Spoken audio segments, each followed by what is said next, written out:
Hi, this is Ashley from ShareLove.Fund, and we are going to continue our anatomy. We just did the sun salutation A as an anatomical overview, and now we're really going to break down each pose. We have our friend Mr. Bones, don't be alarmed, but there really is a science to yoga, and our expert, Peter, is our yoga scientist, so we'll get at it. Here we go. So, as you can see, and Ashley decided to share herself here in two parts.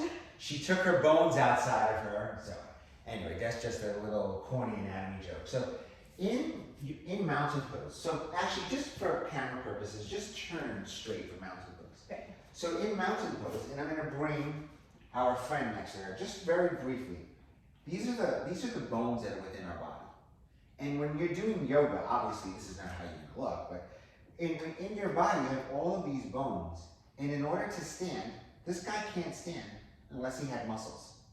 So if he had muscles, or she had muscles, this person would, these bones would be able to stand up. That's what holds us up, our muscles. You have muscles between the rib cage, we'll discuss. You have your humerus, that's your funny bone, humerus. This is the most important bone in the arm, is your biggest bone in the arm. You have your two bones here in the wrist. You have your radial, which is on the inner part. You have your ulnar, which is right here. Then you have this joint. You have your elbow joint right there as well. And you have a whole bunch of muscles that cross over and connect. And we'll talk about that in a second. Again, you come up through the shoulder. You have a whole bunch of muscles that work with the shoulder. You have your rotator cuff muscles, which on this skeleton we don't have, but this right here is your shoulder blade, or scapula, which comes in, retraction. So Ashley demonstrated, Yes, we'll get serious. This is, we're heating it up a notch here. Yes. And it's actually perfect. I didn't even plan, but we have the skeleton for our anatomy kit. So right here's your shoulder blade, right here. So actually just demonstrate just by pulling the shoulder blade in and then coming forward. Just so you know, there are muscles here, and we'll talk about those muscles in a moment. So that's the shoulder blade, and this is a live way to show how that works. And then just extend your arm overhead for a moment. And this is another way where your shoulder blade muscles are working. Actually, your shoulder drops down when you're doing this here, and then you have your traps. We'll discuss muscles in a second. So you have all these muscles working together. So you would just bring your arm down. So I just wanted to show you that part. And then back here also, you have your glutes, your hamstrings, and your gastrocs, your calf muscles. You have a whole bunch of muscles here for your lower, to support your lower back. This is actually where your lat muscles start. The lat muscles start down here, they come up into your arms, and that's how you can extend your arms overhead. So that's engaging your lat muscles there. So just, we're going over a brief and just an overview of anatomy. We're not here to be anatomy geeks like me. We're just going over a brief overview so you can see how the body fully functions. And now we're going to have Ashley turn around. We're going to turn our friend around. So as you see, the rib cage muscles, which are right here, this is the rib cage here, and it goes all the way to the top to your, clavicle. This bone right here is your clavicle, or your clavicle. And these right here are your intercostal muscles. Right here, you have muscles between each rib. So there's muscles that are between each rib that, what they do, the muscles, they open and close the rib cage. So is the clavicle what we say like collarbone? Collarbone, exactly. Okay. See, I don't know how to say it in regular terms. I just know how to say it in anatomy, terms. I also have to say, because of budget awareness, you know, we are always filming live, and you know, it's a practice and not a perfect. That's right. And so, right. you know, so you get to study with us. Right, exactly. And then right here is your deltoid muscle. So just turn to sideways facing. And then from here, this is your deltoid muscle. This is your pec muscle right here. So the deltoid covers this part of the shoulder, the outer part of the shoulder, right there. And then when you turn around, turn and face the camera, your pec muscle comes in and attaches right onto your sternum. This is your sternum. This is your ribs, this is your sternum. And then from here, we're going to have Ashley bend her arm, just one, and she's engaging her bicep muscles right here. This is where her bicep is, and it's attached from the upper part of the shoulder, and it goes across the elbow. It goes across the elbow right here. And then, now actually, I'm just gonna have you just turn sideways, and then make some strength there to engage your tricep muscle. So I'll do it with her. Tricep muscle. This is your tricep right here. So we have that muscle as well, and that muscle is located in the back of the arm, and it crosses the back of the elbow and comes around. All right, actually, I'm gonna have you face forward again. And then from here, just draw your shoulder blades back. Good. And these are her pectorals right here. These are her pectoral muscles. And then her belly button. Yeah. Belly button right here is where, when I say pull the belly button in towards your spine, that's where you begin to engage your core. And from your rib cage, from up here, all the way down to the pubic bone, which is no anatomical view for it, but the pubic bone would lie right here, is where your abdominals lie. And in there, you have a whole host of pelvic floor muscles. And on the sides, you just turn to the side 1 second, Ashley. On the sides. Try not to lose your head. Right, exactly. On the sides here, we have, our oblique muscles. So just lift the arm, just lift your left arm up. No, just lift it out. This is the left. And Yeah, I'm learning right and left. Yeah, as part of she's it. always learning left and right. So there's your oblique muscles are housed in this area, from the bottom of your rib cage into your hip. That's where your hip muscles are. And then now turn, face the camera, arms down. And then as you can see, Ashley has her quad muscles. They start on the upper part of the hip. They start up here. Okay. Oops, sorry, your friend. It's okay, my friend is getting fresh. They start on the upper part of your hip, and they cross right down. These are your four. You have four muscles called your quads, and they stop down. They process down here. They come in, and they hook into right underneath your kneecap. So underneath your kneecap, you have your thing here called your patella, right? So your kneecap is your patella. And then you have a tendon where all four of your quad muscles come and attach, called your patella tendon. All right, and now actually we're gonna have you turn around, all the way around. All right, you don't mind showing off your backside to the camera. So from here, as you can see, this is what the bony structure looks like. So this right here is your sacrum. This is the back of your hip, or your iliac, your ilium. Right here, you have where your hamstrings attach. So believe it or not, right up here, if I may, right up here is where the hamstring muscles attach. This is called your sits bones, or ischiotubulosity. And then you have your femur, most important, strongest bone in the body. This is a weapon. It's your thigh bone, right here. And then you have your hamstrings that come down and attach into your calves. They cross the back of the knee, attach into these two bones here, which is your tibia, which is the bigger bone. This is called your tibia. And the smaller one is your fibula. Tibia and fibula. So from there, that's where your gastroc, or your calf muscles, come up and attach, and they attach to your thigh bone. So you can see there's a lot of anatomy here. No, just one.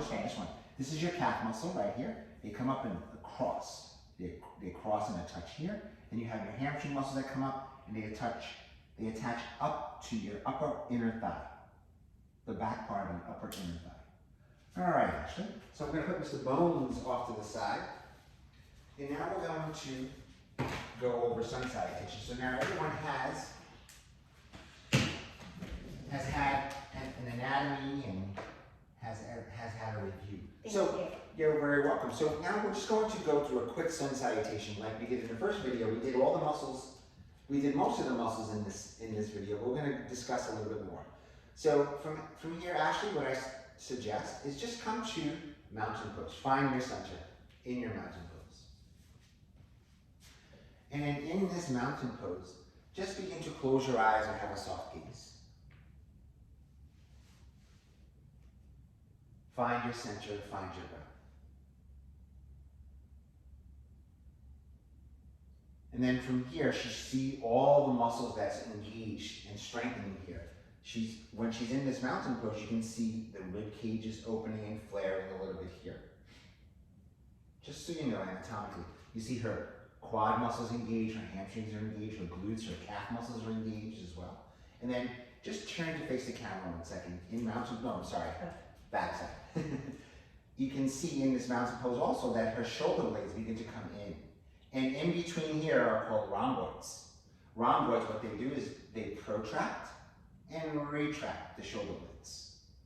That's the main purpose of those muscles. And they also support the scapula, your shoulder blade, like we discussed before, your scapula. So just turn and face this reaction. Perfect.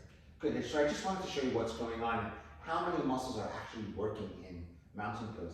And one other thing we didn't discuss, I'm just going to pull your hair. One other thing we didn't discuss is that how your neck muscles. No, that's okay. I'm just going to hold it up. Oh wait, I can just put it up. Okay, now full view. And right back here is your neck muscles. You have a whole bunch of muscles here. You have scalenes, you have your trap muscles that come up like this. They're here, and then you attach to the back of the skull. That's why if you get like tight shoulders, some people get headaches because their trap muscles are very tight. Yoga is a great way to loosen up and do these things here. So just, as you can see, there's a lot of anatomy going on just with mountain pose.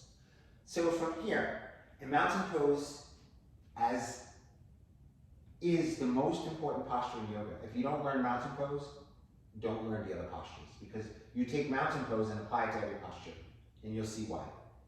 If it's okay, I just want to add 2 things that you've taught me as Peter was the instructor who certified me, so all the good things I know, I learned from him, and anything I don't know, he taught me, but I forgot. But basically, he really emphasizes how everything is connected, so understanding the anatomy can really help as a yoga teacher. For those of you doing yoga teacher training with us, it can really help you help clients, because there's a way to sort of get at every muscle group by using a different muscle group. So just understanding the connectedness. The other thing I want to say is in mountain pose, I remember sometimes you're telling me to rotate out and pull in. So sort of what should the bottom be doing? So let's face the camera. So what that means is that Ashley's going to bring her feet a little less by hip width apart. And then she's going to turn her big toes in just ever so slightly, just a little bit. Good. So Ashley is now grounding through the feet. So that we discussed grounding through the feet in mountain pose. She's going to press her feet down. And then she's going to begin to squeeze without really moving her thighs. Squeeze them as if she had a block here. Squeeze her thighs in towards one another. And then from here, what that means is that her inner thighs are twisting out like this. They're rotating outward. And then she engages her hamstrings at the same time. You feel that engagement? Yeah. As you rotate your thighs outward. And that also protects the knee. When you rotate the thighs outward, it protects the knee. Because a lot of times people have a tendency to collapse inward like this. This is exaggerated, but this is a lot of times what happens. You'll see a lot of young people as they're aging with their knees collapsed in, all right, or pigeon-toed. So they'll turn the thighs outward like that, right? No, outward, this one goes outward too. Yeah, there you go. One went in, one went out. Great. And that engages the hamstrings and glutes. As soon as you turn the thighs outward, it engages the hamstrings and glutes. And also, it engages your quad muscles. So remember, the quads start from here. Her calf muscles are engaged, hamstrings are engaged, her glutes are engaged. Simply by squeezing her thighs in towards one another, she begins to engage her core. Remember, pubic bone up to the bottom of the ribs. And then I'm just going to have her, I'm going to take my hand, and I always ask permission as a yoga teacher. May I place my hand on your upper back? Just going to press your upper back into my hands ever so slightly. See how she opens through the chest? Then I'm just going to ask her to just pull the chest back a little bit. Yeah, that's all. And then, when I say lengthen through the crown of the head, a lot of people do this. That's your forehead. I ask them to press the top of their head into my hand and then a gentle tuck of the chin. So believe it or not, if I left Ashley like this for about a minute or two, this is a lot of work for her. You're going to see her turn very red. And then I have her just a gentle peeling of the shoulders, palms facing forward. Tadasana. This is mountain pose. This right here is a lot of work. If you hold this for about a minute or two, your body begins to shake. And now, we're going to have Ashley find her center by closing her eyes. And you're going to see her sway. I'm going to let her go. You're going to see her sway. Why? Because the body's trying to find homeostasis, trying to find balance, trying to find equilibrium. And as soon as she engages her core a little bit more, she starts to become still in this posture. But you can see her body's becoming warm, her core is really engaged and working. Her face is becoming a little bit more red. Why? Because she's sustaining this posture for several moments here. And I highly suggest to not perfect, but to really get your skills down as a yoga teacher. Perfect this pose. This is your most important posture. This is where everything starts from. Inhale. Exhale, release. Good. Now I'm going to have you stand to the side, and we're going to go through the sun salutation. All that just for mountain pose. But there's a lot of anatomy in mountain pose, as you can see. So now from here, actually inhale, sweep your arms out and overhead. Now, what are we engaging here? Triceps, biceps. Spread the fingertips wide. You have them spread their fingertips wide, it engages their biceps and triceps. If you have them close their fingers, it also engages their biceps and triceps. So just notice that. Try that. I would say try this at home. Squeeze and open the fingers. Squeeze and open the fingers. You feel your triceps and biceps working. And let me tell you, if you stood with your arms overhead for quite some time, guess what? You're going to fatigue. So a lot of times when people bring their arms overhead, this is what you see. This is not good. Why? Small the lower back.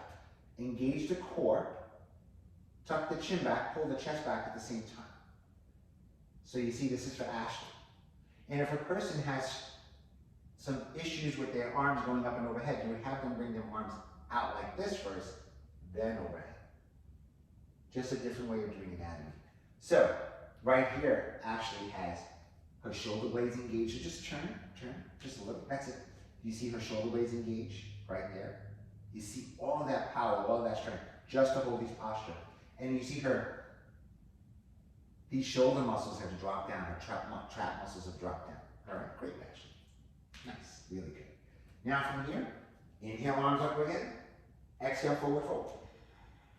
So we'll discuss a little anatomy here. I'm going to slide some blocks underneath Ashley's hand so that we can better engage some muscles. So the forward fold, she's completely stretching from the back of her neck through the spine, glutes, hamstrings, and calf muscles. This is a very gentle stretch, a passive stretch. Very gentle. This is more of a letting go. And then to hold this, she has to pull her belly button in. So imagine if someone had a little handle here to pull that belly button in so that she can get more space and also protects her spine, strengthening her core, and she's strengthening her quad muscles. So this muscle is engaged, it's contracted so that she can do this forward fold. And then also we need to discuss these muscles, but there are muscles here to help support this forward fold as well. And she's also stretching her arms. She's stretching both arm muscles, again, passively. And then when she inhales and comes to a half lift, so you see, as soon as she comes to a half lift, slight bend, so a little bit, just a slight bend. If she squeezes her thighs in towards one another, again, here she comes. Here's mountain pose. Here's a straight back. Press your back of your neck up into my hand. Good. That's mountain pose. She draws the shoulder blades in. Yeah. So that's mountain pose right there through this posture. Mountain pose. Flat back. Inhale. Exhale, fold. Now we're going to go over anatomy. Inhale, step back to plank pose. Right foot, step back. Left foot, doesn't matter. You're going to shift your weight forward. So glad she has this on these clothes on, because you can see her core engaged. Now send your feet back a little bit, and then notice how her body just sagged a little bit. Less engagement of core. So I want her to engage her core. So she's going to begin to squeeze her legs together first. Again, hamstrings, glutes are on like fire. Quads are on like fire. That's the beginning point. Now, she shifts her weight forward over her heels automatically to engage her core, because if she didn't, this would drop down. So just let this sag a little bit. This is what happens in a lot. You see this sag? Boom, pressure in the lower back. So you engage the core. They pull the belly in. And then the next thing you do, again, here's Tadasana. Shoulders away from the ears. Good. Elbow creases pointed forward. And then her core is engaged even more. And then you're going to see the action shakes in a few moments. Crown of the head. This is Tadasana right here. She's going to hold this pose for just a few more seconds. She's going to breathe into it. She's going to feel her way into it. She's strengthening her pecs, strengthening her shoulders, strengthening her arm muscles, strengthening her back muscles, strengthening the entire front side of her body, entire back side of her body. And then from here, she's going to lower her knees, lower her chest and chin straight between the hands. And she's going to press up into a Cobra, a small little version of Cobra. So you see this Cobra? Everyone's Cobra is a little different. This right here is perfect for beginners and also perfect for people that have issues with their lower back. So in this Cobra, she's pulling her shoulder blades in, she's hugging her triceps into the ribs, and she's strengthening the entire upper body, stretching the entire, her shoulders and her pec muscles. And if she slides her hands inward beneath her shoulders and then presses the tops of her feet down, squeezes the thighs, engages the glutes by pressing her pubic bone down. Good, you'll see the glutes engage. And then she'll gently press herself up, slowly press herself up into a full expression of Cobra. Yes, Ashley, which is a lot tougher. So now, the entire front side of her body, from the top of her hips all the way through the chest, are being stretched. However, her oblique muscles are working and strengthening. Her intercostal or rib cage muscles, muscles between her ribs, are strengthening. Her rhomboids are on like fire right here. And her triceps and biceps are working. If she pulls this in, and then she lifts the crown of the head up just a bit. Good, draw the shoulders away from the ears. Very good action. Very good action. Inhale. Tuck your toes under, exhale, downward facing dog. Now we're going to discuss a little bit of anatomy, downward facing dog. Again, let's maintain Tadasana in this posture. So drawing the shoulder blades in. Good. She's sliding on this mat, so I'm just going to hold her hands here. So her elbow creases are pointed forward. Beautiful. And again, strengthening from her shoulder blades all the way through the lower back. Stretching her hamstrings, her glutes, and her calf muscles. Pulling her belly button in, pulling that belly button in, so that she can strengthen her core to support her spine. Now, if she had tight hamstrings, I'd have her bend her knees just a little. Maintaining, just pull this, maintaining a flat back now. If I may, pull your belly up. Good, that's it, pull the ribcage up. Good, there you go. Inhale. Exhale. Inhale, right leg lifts. Bend your knee, open your hip. Exhale, right foot between your hands. Inhale, step your left foot forward. Come to a forward fold. Again, the benefits here are many. Relaxing, stretching the entire backside of the body, basically from the Achilles tendon through the calves, through the hamstrings, glutes, lower, upper, back, neck, and arms. Again, to hold this though, I always have them engage their core in the forward fold. Always engage the core. And then she's strengthening her quad muscles. And the biggest benefit is to let go and surrender. And arrive in this posture. Ease your way in. Do not muscle into any of these poses. Ease, mold, and form. And then she'll come to her half lift. Inhale. She'll press into her feet. Exhale to rise to stand. Come back to mountain pose. Breathe in. Breathe out. Breathe in. And breathe out. So thank you so much. This concludes the anatomy portion of postures in sun salutation. Yes.